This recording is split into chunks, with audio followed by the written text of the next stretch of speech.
This is the Vivo X200 Pro Mini with the latest SoC by MediaTek. That's the Dimensity 9400. You can see the core setup here. It's built on a 3nm process, and it does have the latest GPU from Mali, the G925, the Immortalis, guys. And in this video we are going to test the Genshin impact. We're gonna test Sumeru, Fontaine, and also Natlan. Like, these regions should give a lot of heat to the phone. And of course, I'm gonna be also showing you performance data in real time by Perfdock. All right, we are starting with 30 Celsius, guys. Can we hold like steady 60 FPS? Because from my test right now with the Vivo X200 Pro Mini, guys, specifically in the car X, and not only, by the way, when I reach to like 45 to 46 Celsius, sometimes even 42, the phone starts throttling, and this usually reduces the experience from like 60 FPS to somewhere like 40 to 45, which isn't great. But hey, this was car X. Now let's just try to see what is going to happen while we are using the Genshin impact. And of course, I'm also going to measure some temp. Here you can see the FPS in real time. You can also see the CPU location, and what is also very important, guys, the power that the phone is currently drawing to just being able to give us this performance. And of course, at the end, we are going to analyze this with Perfdock, see the average FPS, and also try to see how much power we have been using and actually what has happened there. Right, let's start the gameplay.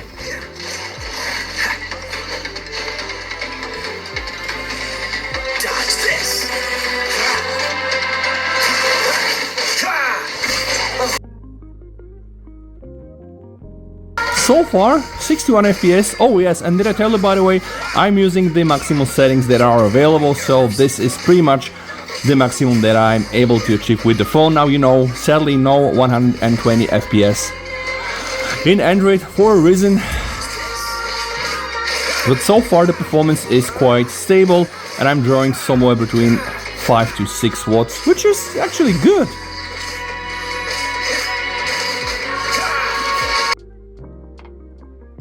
Just a few minutes of gameplay and we are already at 36.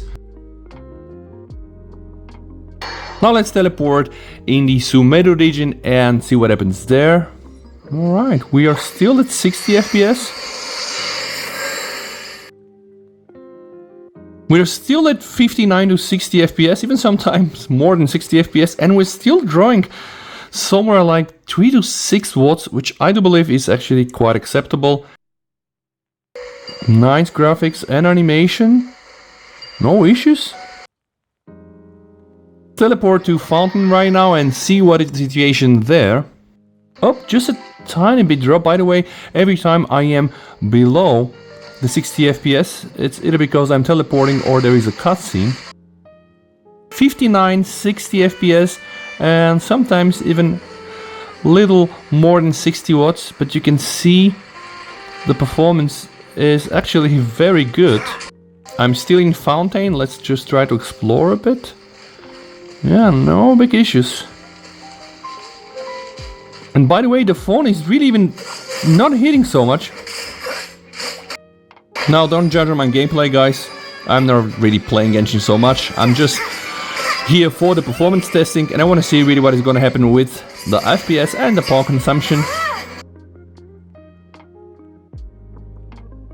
Even in this intensive scenes, yeah, we are nothing more or less than just 59, 60 FPS. Let's go back to Sumeru. 56 FPS, just a tiny drop.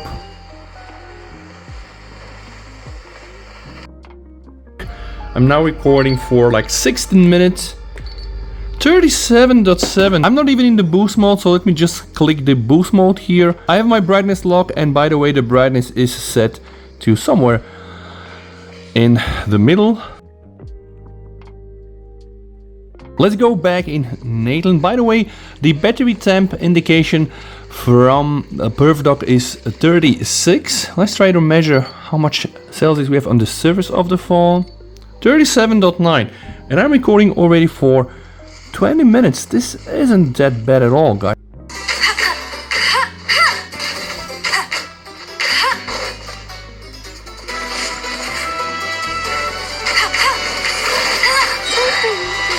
No one escapes my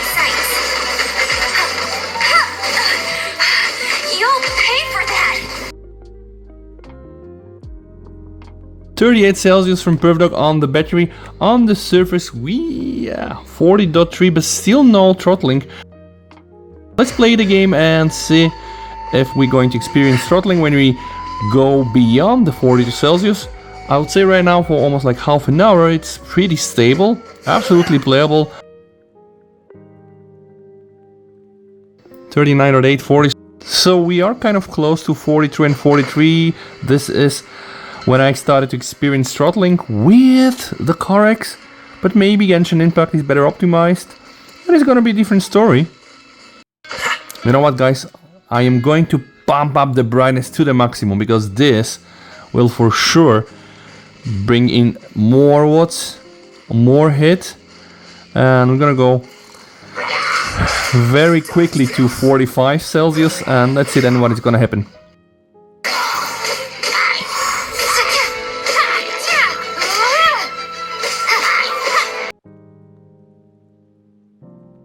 Very impressive now, even with the highest brightness on my phone, right? And the battery temp is right now already at 40 from Perfdock.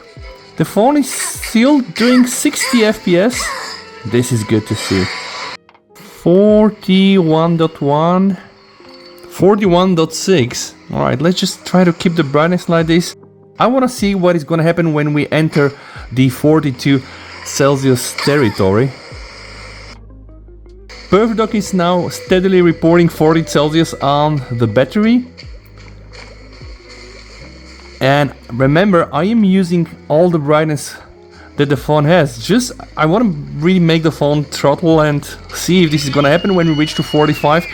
It's probably going to happen, but the good thing is right now we are still not reaching 45. Oh, wait a minute. Now we are at 41. Okay, so I imagine right now 41 Perfdock reporting on the battery. 42.5. Okay, so let's see now. Is Genshin Impact going to throttle on the Vivo X200 Pro Mini once we are beyond 42? This is what happens with CarX. Not on Genshin, guys. Still delivering steady 60 FPS. Can you play the Genshin Impact on the higher settings with the Vivo X200 Pro Mini with the Dimensity 9400? I would say that yes, you can, because right now I'm already recording for like half an hour, right? It's pretty stable. And remember, guys, even the brightness that I'm using right now is set to maximum. You know what? Let me just try to limit the brightness down a bit. I'm trying to show you all the areas I have access to, so that we have a better understanding on what the phone can do. Wow! Not an issue at all. I'm recording 37, almost 40 minutes right now. Let's go back to Fontaine. The battery from Perfdock shows 41%, and on the body we have 42. So at 42 Celsius on the surface and 41 Celsius on the battery, we have very good performance. And I want to really stay as much as I can to a real use case scenario.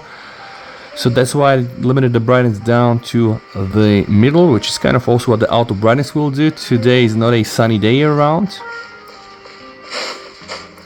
But even with the push brightness for like 5-10 minutes, yeah, we didn't experience any issues whatsoever. Back to Sumeru.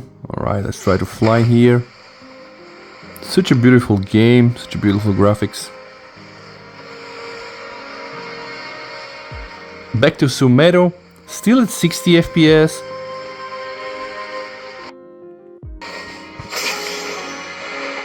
Alright, and now guys, I want to do again this torture thing where I'm gonna up the brightness. I just want to see what will happen if the phone really starts overheating.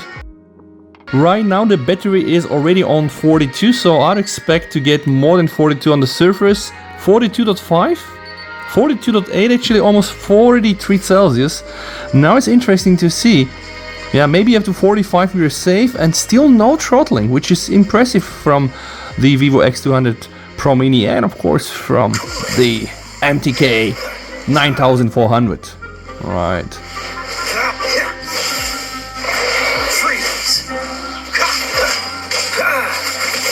Alright. Let's just try to be killed off by this monster just to see if we're going to experience any frame drops. No, still stable. And remember guys, now the brightness is set to 100%. 42 on the battery guys, and 42 also on the surface. So I really try to get the phone to 44, but even with the highest brightness I am not able to do so. Alright, so now I'm gonna give the phone a chance to recover a bit, so let's just go and set like 60% brightness. And I'm already recording for more than 45 minutes, so this isn't exactly a 5-minute test here. 60 FPS steady guys. Yeah, so the Vivo X200 Pro Mini and Dimensity 9400 are actually good for Genshin Impact. 42.9, so we will very soon be at 43 territory on the surface. No chance against those big boys. Nevertheless, let's just see what is going to happen while we're in a fight scene. Still 60 FPS. You can see this is very good. 59, 60 FPS, and we are drawing somewhere between 4 to 6 watts. And you can see no stutters. Everything's so smooth, by the way. 42.2 guys, so I'm just thinking like, yeah, this can just go on longer than I thought, and apparently the Genshin Impact just runs so nice with the Vivo X200 Pro Mini and the Dimensity 9400. Yeah, I think that's enough guys. Now let's open PerfDock and see the results. And here we are, a total playtime of 45 minutes. The average FPS 57 guys, impressive, with an average power consumption of 4.8 watts. I think this is really great. And you can also see, by the way, frame rate, stability index, game applications, screen general games and videos are recommended below 8. So it's 8.1, but I will still take this as a win. This is here impressive guys. Below 5 watts for 45 minutes on all the highest graphical settings. Let's just see the FPS, right? Absolutely stable. You can see, of course, there were some drops here and there, but overall, very nice stability. The CPU average time 39.6%. I can sadly not check the GPU because it's not available here, but now let's check the temps. We started off with like 29 Celsius on the battery, then at some point steadily for like 36 and then 38, and at some point we reached 41 Celsius and 42 Celsius, and at this point of time I thought that the Vivo X200 Pro Mini would throttle, but it did not. Again, the average power consumption 4.8 watts, and those are some of the peaks. 6 watts here, 5 watts here, and above 10 watts here. But overall guys, a very solid performance on Genshin Impact for the Vivo X200 Pro Mini with the Mali G925. Again, the recap, 57 FPS on average for 45 minutes gameplay, and only using 4.8 watts. Let me know what you think down below in the comments. Thank you so much for watching guys. If you want more content like this, just go and watch some of my older videos. Stay safe, VST over and bye.